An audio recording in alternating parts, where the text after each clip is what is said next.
Hi, Joy Horner here. I tried to do a live from my car, but I don't think my mobile connection is good enough. I've got 10 minutes before my swimming class. Just have a bit of time to kill. Just wanted to talk a bit about Mental Health Awareness Week because although there's less of a stigma than there used to be, there is still a stigma around mental ill health. And I had a colleague not so long ago who said to me, Joy, I really don't understand when people talk about their poor mental health. She said, I've never had it. I'm upset sometimes, I'm down sometimes. She said, but that's it. And then you pick yourself up and then you're all right. And I suddenly thought, oh my goodness, I didn't realise that some people don't suffer with poor mental health because it has been my norm my whole life to suffer with bouts of anxiety and depression and overwhelm and postnatal depression after having my first baby and PTSD after the death of my sister and a full mental breakdown after the loss of my mother. I thought these were natural, normal events that happen to everyone. And my colleague quite took me aback, telling me that she didn't suffer from mental ill health in any way. So I just wanted to do a little post today.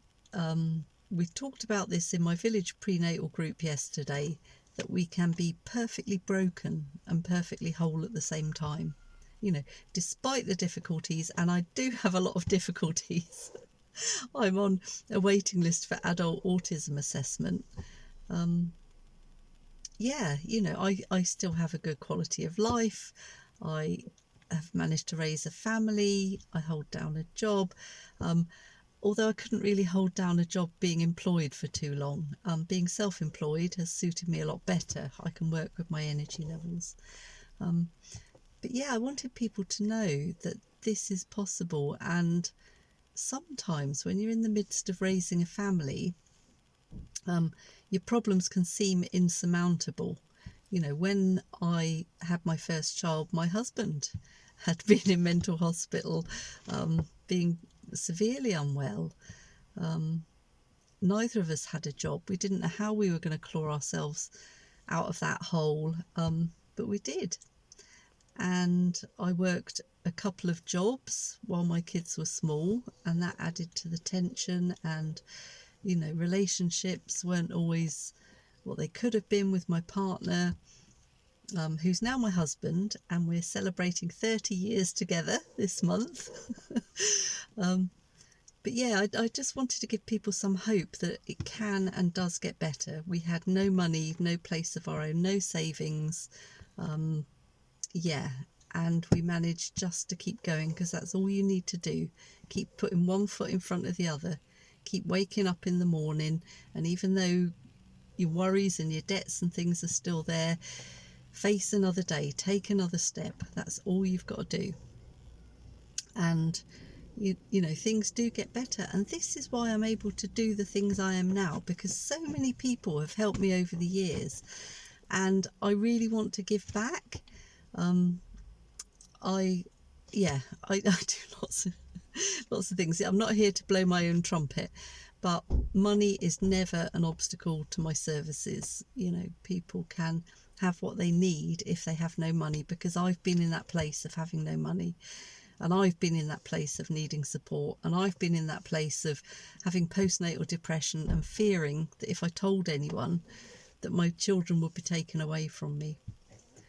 I've also been in the place of fearing that I've damaged my children because I haven't been a perfect mum. And now they're grown-ups. I mean, you can ask them yourself. But I think I might well have damaged them.